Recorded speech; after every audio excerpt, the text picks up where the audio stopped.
大家好，欢迎来到露天电影院，我是吉利波。今天我们继续讲亚历山大第3集。在门农将军死后，大流士3世亲自率领10万大军围剿亚历山大，他打算一举定胜负。波斯国王打仗要带着妻女、母亲等家庭成员，还有他们的一应生活用具，箱子、柜子、床等家具，跟搬家一样。也由此可见，大流士对这场战斗是胸有成竹，连取胜后全家人一起打卡合影的场景都想好了。就这样，他浩浩荡荡地带着大部队向着亚历山大而去。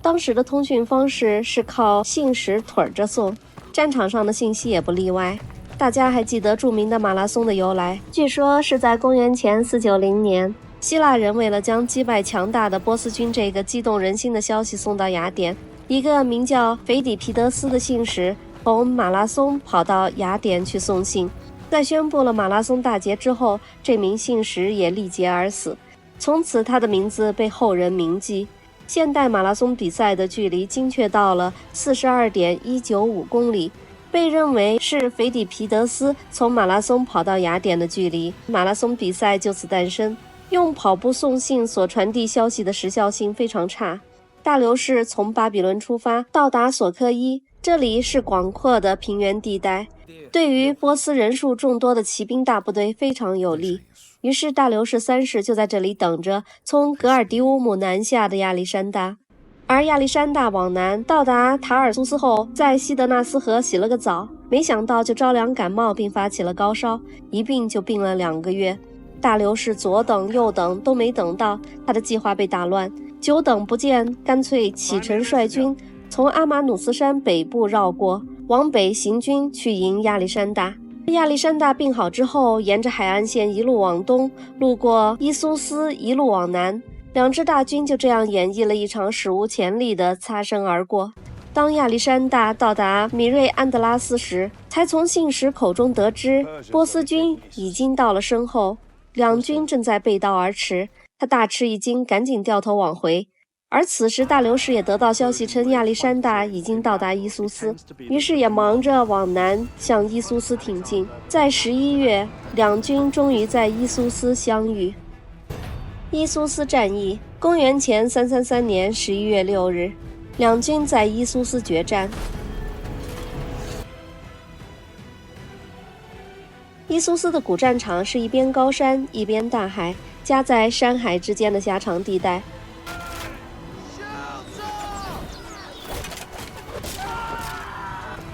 被地形限制了波斯军的人数优势，双方开始对决时，士兵交融在一起厮杀。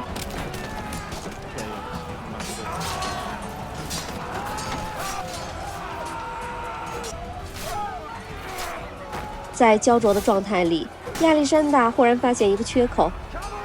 于是他召集骑兵向缺口冲去。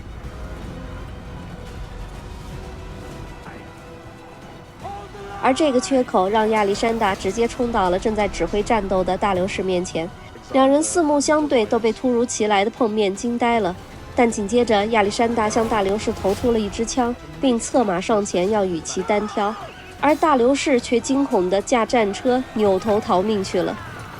亚历山大对战场的形势非常敏感，直觉准确，他从不蜷缩在后方指挥战斗，总是身先士卒，带领骑兵冲杀在阵前，在战斗中敏锐地发现敌方的弱点，并迅速地调整战术，抓住弱点穷追猛打。大流士的逃跑导致了整个波斯战线的溃败，看着主帅的战车向着后方跑去，不明就里的将领和士兵都跟着往后撤，结果10万大军成了亚历山大的刀下鱼肉，任人宰割。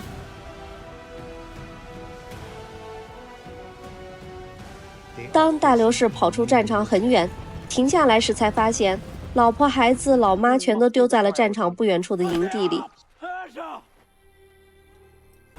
而亚历山大带领大军如同绞肉机一般杀到营地，被眼前大流士搬来的豪华家舍惊呆了。他掀开精美的篷布，看到大流士的家眷以及华丽的地毯、金色的大浴盆、一应俱全的豪华家私，感到既惊喜又惊讶。这一番操作简直令亚历山大无语。大流士的家眷前脚还在准备合影庆祝，没想到一眨眼就成了阶下囚。在那个年代，女人成为战俘往往会面临悲惨的命运，性奴和虐杀不可避免。但斯达颓拉万万没想到的是，亚历山大对他们表现出极大的尊重和善意。他似乎对大流士的女人并不感兴趣，更多的是对于他们王族身份的尊重，给予他们皇室体面的生活和适当的自由。这让斯达颓拉等一众波斯皇族女性瞬间就被眼前这个年轻、金发、帅气的青年统帅给折服了。特别是大流士的母亲，对这个精神小伙爱不释手，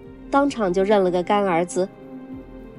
从此逢人就夸干儿子如何好，甚至在多年后得知亚历山大死讯时，因悲伤过度，几天后也伤心致死，真是比亲妈还亲。倒是亚历山大的亲妈还好好的活着，争权夺利。军队丢了可以再扎壮丁，家具房子没了可以再造，但身份没了，地位就不保了。大流士三世作为波斯国王很重要的一个原因是妻子斯达颓拉，斯达颓拉才是真正的皇室血统继承人。大流士正是娶了斯达颓拉，才有了合法继承人的身份，也就是上门女婿的意思。那必须得把老婆找回来呀。但现在没兵没胆儿，怎么打呢？想来想去，决定用钱贿赂，于是叫人捎信给亚历山大，承认他打下的所有领土都割让给他不要了，还额外出一座金山，也就是10000塔伦金币，希望赎回自己的老婆孩子和老妈。这对所有的人来说都是个好消息。东征西讨这2年，大家都疲劳了，想回家看看孩子、老婆和地里的庄稼。既然现在名正言顺地得到了波斯帝国的整个西部，相当于波斯一半的领土，又有那么多钱、战利品，还有屡次以少胜多的至高荣誉，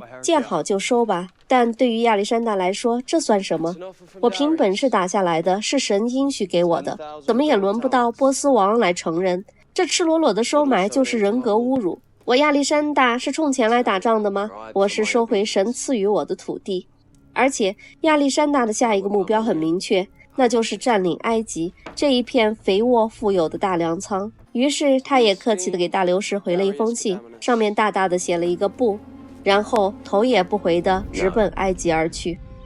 亚历山大的东征被很多地中海沿岸城市所接纳，很多小国和城邦纷纷投诚，是因为科林同盟。前几集中提到，亚历山大的父亲腓力二世打败希腊后，将征服的希腊各国统一建立了科林同盟，以此作为统治希腊的工具。而亚历山大上台之后，第一件事就是前往希腊，继承了父亲在科林同盟里的最高统帅身份。所以亚历山大的东征并不完全是马其顿的东征，而是以科林同盟为旗帜，动员希腊同盟军一起。但是在战场上的主力战队依然是马其顿骑兵和马其顿步兵方阵，希腊雇佣兵被安排在后方，甚至不参战。公元前333年底，亚历山大到达迦太基的母邦提尔城，提尔城拒绝归顺，而这座城市拥有强大的海军，亚历山大无法置之不顾。于是从公元332年1月起，发起了一场长达7个月的包围战。随着腓尼基人和塞浦路斯人的叛变，亚历山大终于攻破了提尔城。为了倾泻久攻不破的愤怒，亚历山大率马其顿军队屠城，杀了8000人，其余3万人被卖作奴隶。然后在继续往南的路上，被巴勒斯坦南部加沙地区的居民抵抗。亚历山大再次破城，杀掉全部男性、女性和孩子，卖作奴隶。至此，亚历山大把叙利亚至巴勒斯坦沿岸的全部地区收入囊中。接下来一路坦途地来到埃及城下。好的，本集就讲到这里，谢谢大家光临露天电影院，欢迎大家点赞关注，并在留言区与我们交流互动，我们下集见。